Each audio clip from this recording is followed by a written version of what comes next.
From New York City, the makers of Clipper Craft clothes for men and more than 1,200 leading retail stores from coast to coast present Sir Arthur Conan Doyle's immortal character, the world's most famous detective, Sherlock Holmes, starring John Stanley.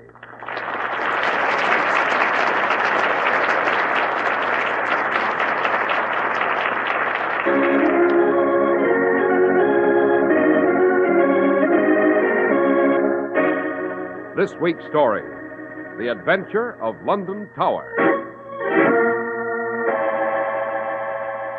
Holmes, the official police have been swarming through the Tower of London here for 2 days, and they've found nothing. That is because they've met their match, Watson.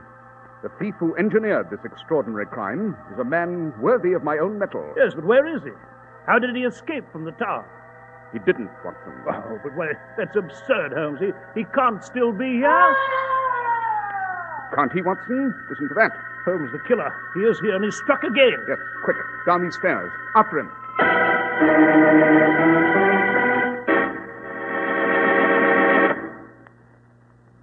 We're at the door of Dr. John Watson's study, and we're about to hear another of his adventures with the fabulous Sherlock Holmes. Well, good evening, Mr. Harris. Good evening, Dr. Watson. Hard at work on your memoirs as usual, I see. Well, which one is it this time? Well, tonight, Mr. Harris, I'm able to reveal for the first time an extraordinary adventure, the details of which for many years were shrouded in official secrecy.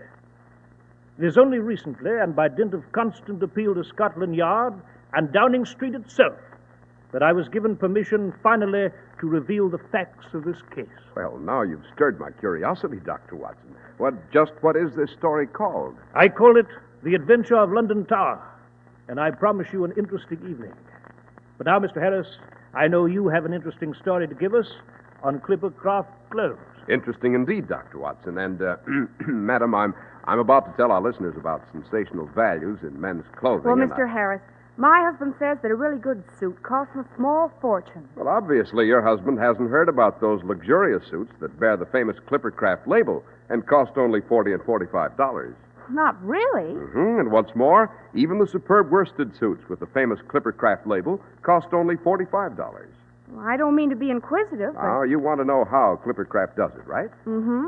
Well, more than 1,200 fine independent stores from coast to coast concentrate their immense purchasing power for fabulous savings in production and distribution. Naturally, those savings are passed down to you. Yes, but I have to be convinced. Well, you can convince yourself just by comparing Clipper Craft with clothes selling for many dollars more.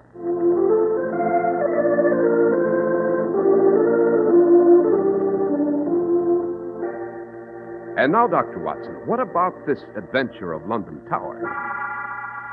Well, Mr. Harris, it was one of those cases which, if Holmes had not lived to solve it, might have dealt a shattering blow to the empire itself.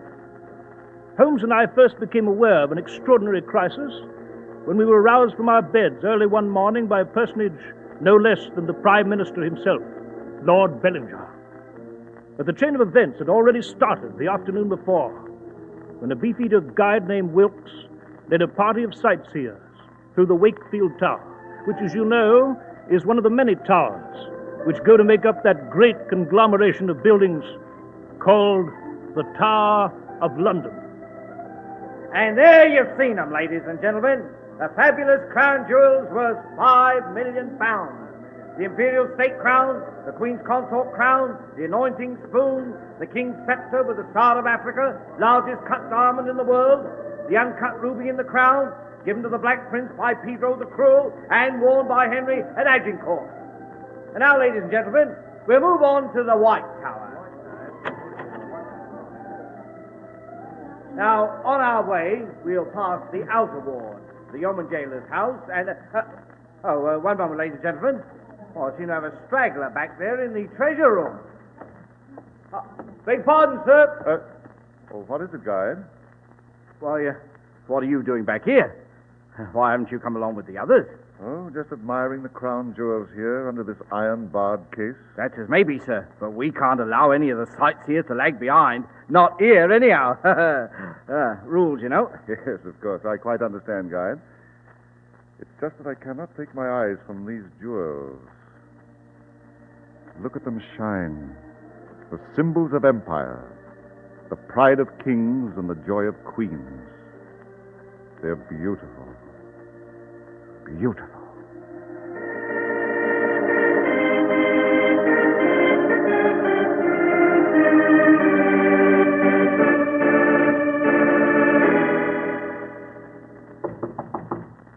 Come in.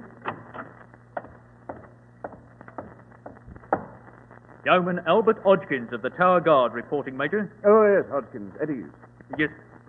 Hodgkins, as Major of London Tower and Chief Constable, I seem to be having trouble with my yeoman warders lately. Let me see. You stand watch over the crown jewels with Yeoman Wilson, do you not? Yes. Quite. But it seems that Wilson is ill and confined to his quarters. I shall therefore assign another man to stand guard with you. And who will that be, Major Markham? A new man to the yeoman of the guard, Hodgkins. His name is Digby, and he comes to us with an excellent military record. He'll report directly to you at the treasure room tonight. Very good, sir. And, Hodgkins, one more thing. Yes, Major? This man Digby was shot up a bit in the Afghan war. They did some rather crude surgery to his face. I'm counting on you to exhibit no particular reaction. You understand? Of course, Major. Very good. That'll be all, Hodgkins.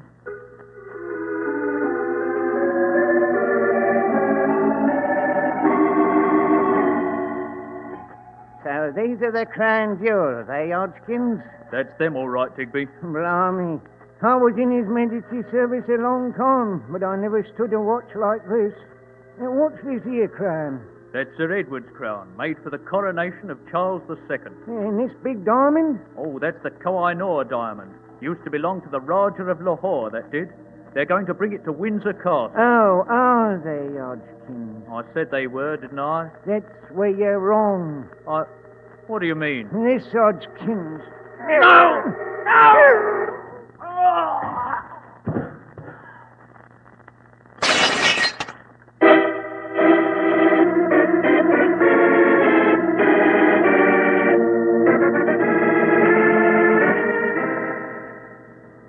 Mr. Holmes, Dr. Watson, you will forgive me if I've interrupted your slumber in the dead of night like this, but the magnitude of this crime, the immediate need of investigation... Quite, Lord Bellinger. Dr. Watson and I are at your service. So, Your Lordship, Holmes and I never expected a personal visit of the Prime Minister of England to our humble quarters here at Baker Street. Yes, Dr. Watson. In the ordinary course of events, I should have summoned you to Downing Street, but there is no time to waste. There is a terrible urgency to this whole fantastic affair. Oh, I should say so. Crown jewels stolen from the Tower of London, Tower Guard murdered. By Jove, what cheek. No one's ever tried that before. On the contrary, Watson, they have. In the reign of Charles II, an Irishman named Thomas Blood purloined the jewels and almost succeeded in getting them out of London before he was apprehended. But enough of that. Lord Bellinger, a question or two, if you please. Yes, Mr. Holmes? Is the government yet aware of this loss? Only the highest circles. The royal family has been notified, and the inner cabinet. We are striving to keep the affair a secret as long as possible. You must understand why. Quite. Oh, the crown jewels are priceless. They are indeed, Dr. Watson, and more than in just a material sense. Indeed, they are the symbols of empire. They hold our far-flung dominions and colonies together. I need not tell you the shattering impact of this news, both at home and abroad. Mr. Holmes. Yes, Lord Bellinger. I beg of you, indeed I plead with you to lend your great talents to this affair. If your genius has ever burned brightly, let it burn now. The crown jewels must be recovered at any cost. You may rest assured, sir, that we shall leave no stone unturned. Now then, as I understand it, the official police have been notified. Yes, Scotland Yard was notified immediately and threw a cordon around the whole tower. The tower wardens have locked all gates and entries. No one can enter and no one can leave. All gates have been sealed. Good. I might add that all personnel has been sworn to secrecy so as not to foment public unrest. I see. Watson? Yes, Holmes? You'd better get dressed and be off to the Tower of London at once.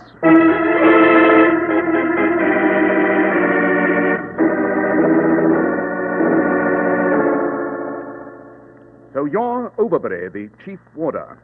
Yes, Mr. Holmes.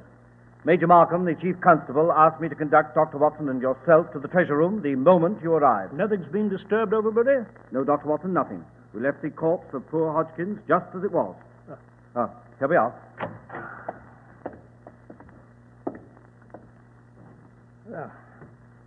Holmes, this poor chap was stabbed. Yes, Watson. The blade was driven home by a powerful blow. Pierced the heart wall. Yes, true, Watson, true. But at the moment, I'm more interested in this smashed display case Note the way one of the bars was filed through and bent back. Interesting. What's interesting, sir? The thief, if I recall the articles exhibited here, took an amazingly large number of these valuables. They must have been difficult to hide and bulky to carry. Overbury, Yes, Mr. Holmes. what time this morning did you discover the theft? Why, about 4 o'clock, sir. What did you do after that? I immediately ordered the alarm and notified Major Markham. He was just finishing his bath. Bath. Well, Watson, there's nothing more to be seen here. Now then, Overbury. Yes, sir. Be good enough to take us to the Chief Constable, Major Markham. Yes, sir. Come with me, gentlemen. The Major is occupying temporary quarters just over the water gate.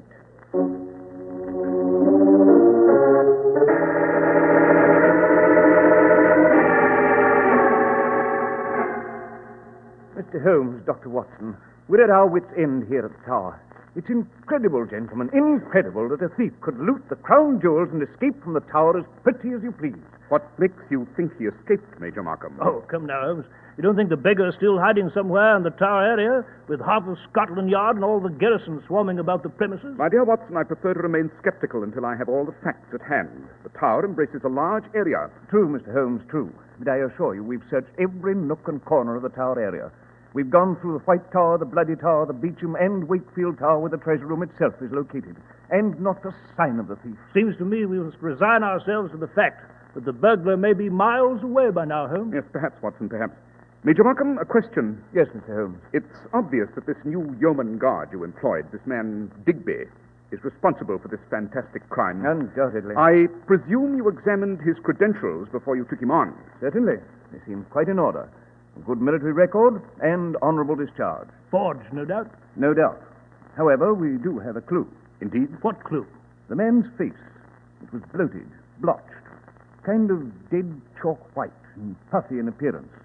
Indeed, I found it very unpleasant to look at. Well, Joe Holmes, if we ever come across the beggar, he should be easy to identify. Be sure, Watson, if we ever come across him. This vandal is a man of some parts, my dear fellow.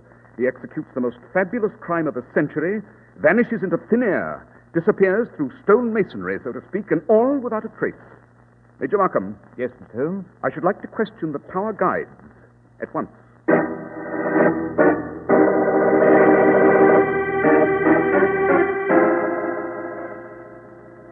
Now then, Wilkes, your duty is to take sightseers through the treasure room in Wakefield Tower. Yes, Mr. Holmes.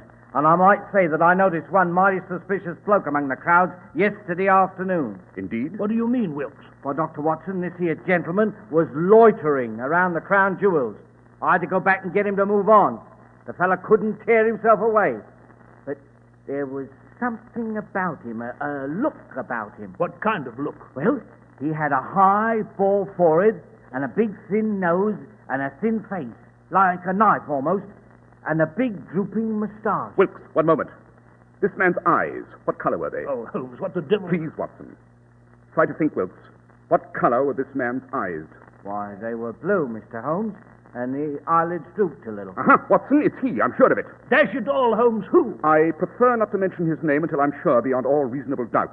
But he's certainly capable of a fantastic plot like this, and the high stakes are much to his liking. Watson, if this man is indeed our quarry, this genius of crime, it'll take a near miracle to recover those crown jewels and restore them to their rightful place.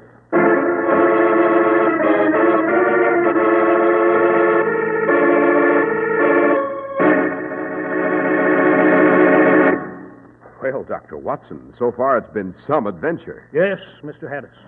I consider it unique among my memoirs. Yes, unique. Say, you've given me just the word I need when it comes to Clippercraft clothes, Dr. Watson. Now, getting back to your husband, madam. Yes, I've got to be getting back to him, but, well, how do we distinguish a genuine clipper craft? Well, how do you determine that silver is sterling? By the mark of sterling, of course. No suit or coat is a genuine Clippercraft unless it bears the renowned Clippercraft label. That Clippercraft label is your proof of quality and value. But what about Clippercraft coats, Mr. Harris? Ah, truly expensive-looking Clippercraft top coats and overcoats are the sensation of the nation at only $40 to $47.50. And speaking of sensations, just wait till your husband sees Clippercraft's handsome new zipper lining top coats. Where can we shop for these wonderful Clippercraft clothes? In your very own community at the friendly independent store that sells Clippercraft clothes. Well, if they look as good as you make them sound. Uh-huh, they really do. That's why men who know insist on Clippercraft clothes bearing the Clippercraft label. So be sure to visit the Clippercraft store in your city. These leading stores in the metropolitan area are proud to add their names to Clippercraft in your suits, top coats, and overcoats. In Manhattan, John Wanamaker Men's Stores, Broadway at 8th and 67 Liberty Street. Saks 34th, Broadway at 34th. In Brooklyn, Abraham and Strauss. In Newark, New Jersey, Boulevard Men's Shop, Kresge Newark. And in Jamaica, the B&B Clothes Shop, 16408 Jamaica Avenue.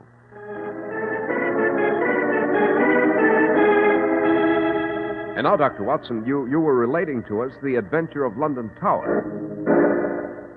Yes, Mr. Harris, I was. As Holmes continued to question the beefeater guide sharply, I saw that Holmes's face was like a mask. His gray eyes narrowed, and I knew he was straining every one of his brilliant faculties to trap and finally bring to heel the mysterious and formidable criminal of London Tower. Finally, as Holmes and I were ascending the steps between the Bloody Tower and the guardhouse, Holmes said, Watson, it's my considered opinion, after a careful examination of the facts, that the crown jewels are still somewhere here in the tower. What? Precisely. And I'm positive that the thief is still in the tower as well. Well, Holmes, for once I must disagree with you. Why, the official police have been swarming through the whole tower area for days. True. But even if they find the thief, they'll never recognize him. Oh, dash it, Holmes, what are you driving at? The chief constable of the tower, Major Markham, clearly identified the bogus garden killer Digby as having a bloated, puffy white face. Quite.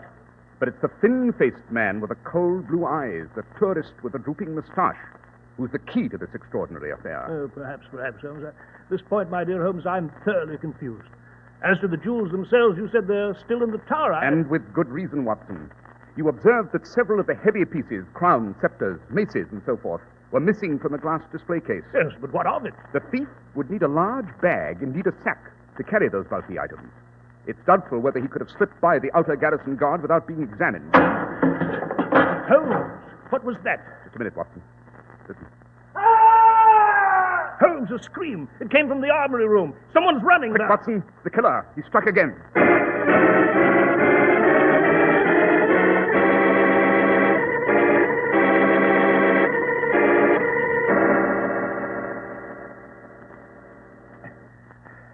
Holmes, it's the chief warder, Overbury. Yes. He's dead. Stabbed through the body. Yes, quite.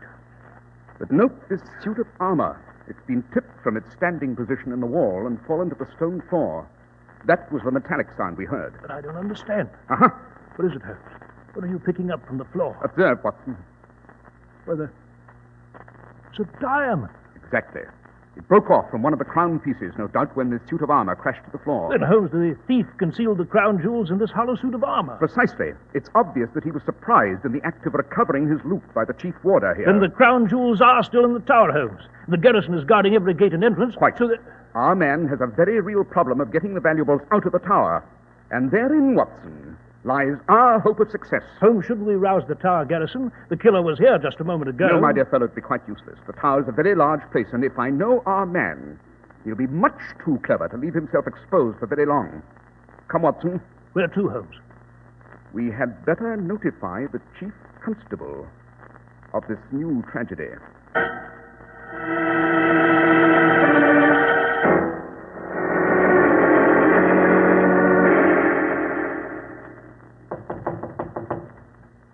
Oh, Major Markham doesn't seem to be in, Holmes. Doors ajar. In that case, suppose we go in and wait.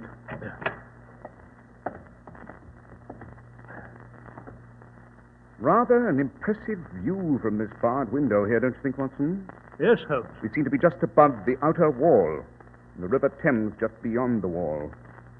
I must say, however, I find this panorama rather depressing. These grey towers, Watson, have hidden many a shriek of torture. Many a royal prisoner has languished in its dungeons. Many others came through the traitor's gate and thence to the headsman's axe. Hello, what's this? Holmes, what are you... Watson, Note the bars on this window. Here, near the base. Well, they've been partially filed through. Precisely, and for a very good reason. It might be well to make a detailed study of this room while...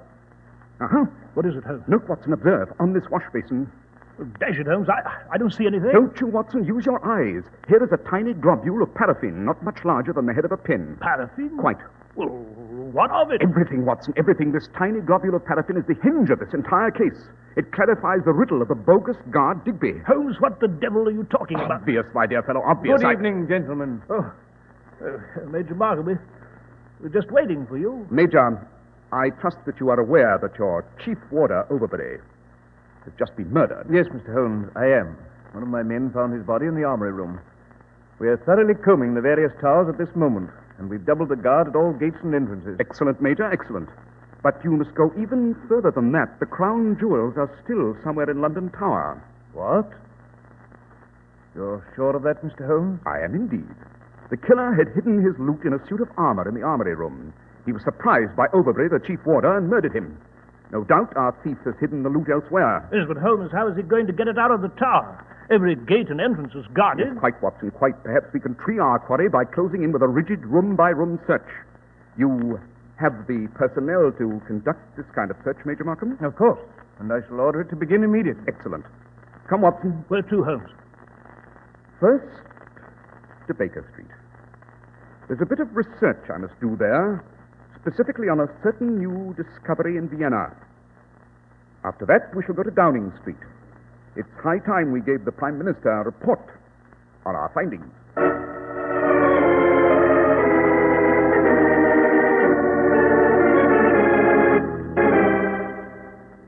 Mr. Holmes, Dr. Watson, I have left an emergency meeting of the inner cabinet to see you, and I pray that you have good news. Be of good cheer, Lord Bellinger. We've made considerable progress. I'm almost positive of the identity of the vandal who stole the jewels. Ah, but the jewels, the crown jewels, where are they? It is imperative that they be recovered soon, Mr. Holmes. Already rumors are sweeping London. The news has somehow leaked out, in spite of the fact that the newspapers have not printed a word of the story. The Foreign Secretary and the Home Secretary are in a state of agitation, not to mention the Bank of England itself. We must find the crown jewels, Mr. Holmes, and soon we must. Patience, Lord Bellinger, patience. If I'm not wrong in my analysis of events yet to come, we shall close this case and recover the crown jewels tonight. Tonight, Holmes? You mean you know where they're hidden? No, but I expect someone else will find them for me. And when he does, you and I will be waiting to receive them. You mean inside the tower? On the contrary, Watson. I mean outside the tower.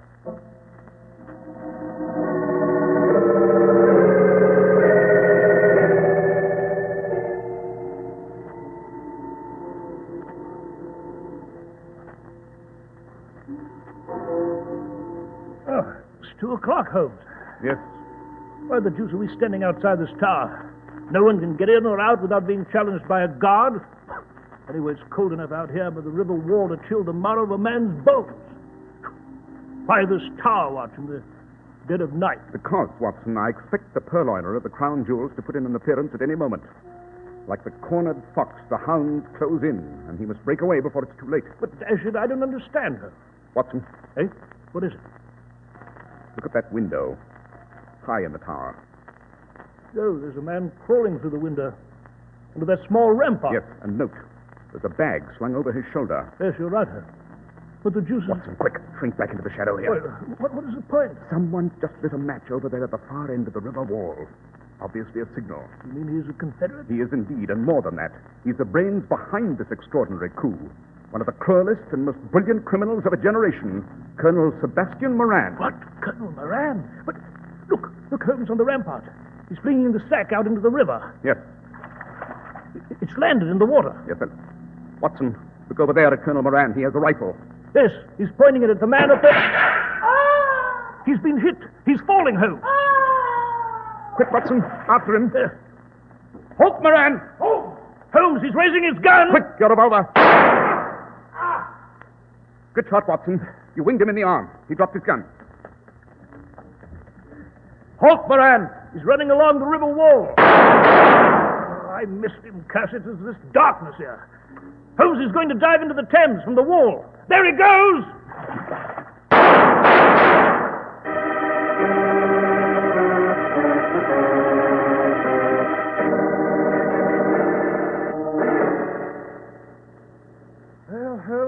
afraid Colonel Moran made good his escape. Yes, Watson swam underwater, no doubt, and escaped in the darkness. Man has a charmed life. Well, here we are at the spot where the sack was flung into the river from the tower window. There's that heavy sack. How can we possibly... When they drag the Thames for it, Watson, I have no doubt they'll find the sack filled to the brim with the crown jewels of England. By Jove! So the man in the tower... Was Major Markham, obviously. Major Markham? Yes. He murdered Hodgkins and the chief warder and stole the crown jewels. He did indeed. But he was only a secondary factor, an accomplice. It was the fertile brain of Colonel Sebastian Moran which hatched this clever scheme. And Moran shot Markham because he didn't want to share in the spoil. Precisely. Once Markham had delivered the crown jewels, Colonel Moran had no further use for him. Dropping the bag through the window was obviously a method for getting the loot out of the guarded tower. It'd be easy enough later for Colonel Moran to recover the sack with grappling irons. Oh, Dashiell Holmes, I confess I'm confused. The villain, as I understood it, was a bogus guard named Digby. The blotchy, puffed-up white face. Precisely, Watson. But Digby and Major Markham were one and the same man. What? An ingenious trick of double identity. You remember the globule of paraffin we found in Markham's quarters? Oh, yes.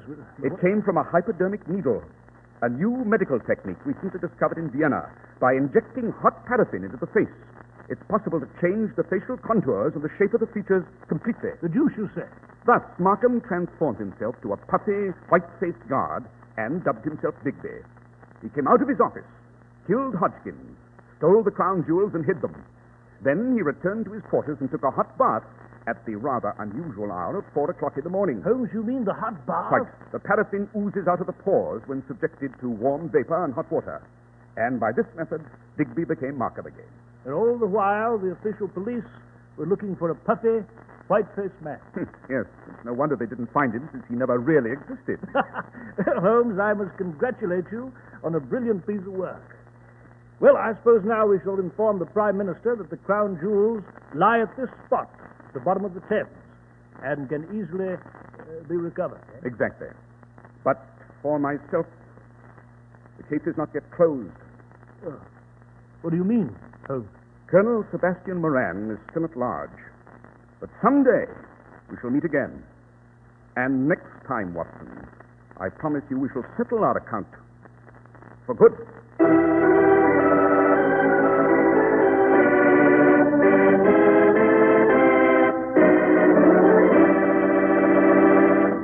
And did Holmes settle that account finally, Dr. Watson? He did indeed, Mr. Harris. He finally brought Moran down in another adventure, the case of the empty house. I might add that Colonel Sebastian Moran was considered the best rifle shot in India, and his feat in shooting Major Markham off that tower rampart was an exceptional bit of marksmanship. Well, Dr. Watson, it's certainly been an exciting case. And now, can you tell us something about next week's story? Next week, Mr. Harris, I shall relate to you the famous adventure of the Speckled Band. It concerns an iron safe, a whistle in the night, and a bed that couldn't be moved.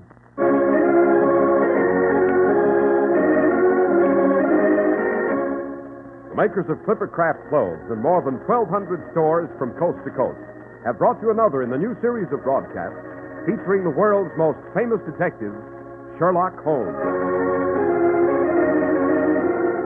Our stories are based upon the character Sherlock Holmes, created by Sir Arthur Conan Doyle, and the program is produced and directed by Basil Loughrane. Sherlock Holmes is played by John Stanley, Dr. Watson by George Spelton. This week's story was written by Max Ehrlich, with special music by Albert Berman.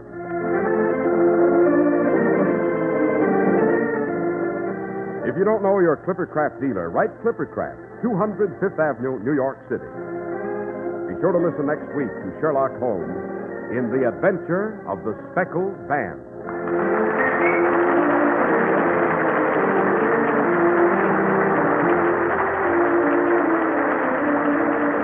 This is Cy Harris speaking for Clipper Craft Clothes. This is the Mutual Broadcasting System. In just a moment, you'll hear Behind the Front Page. For non-stop service to Jacksonville, call Eastern Airlines. Fly to Jacksonville non-stop in 3 hours and 11 minutes. For immediate reservations, call Eastern Airlines. This is WOR, New York.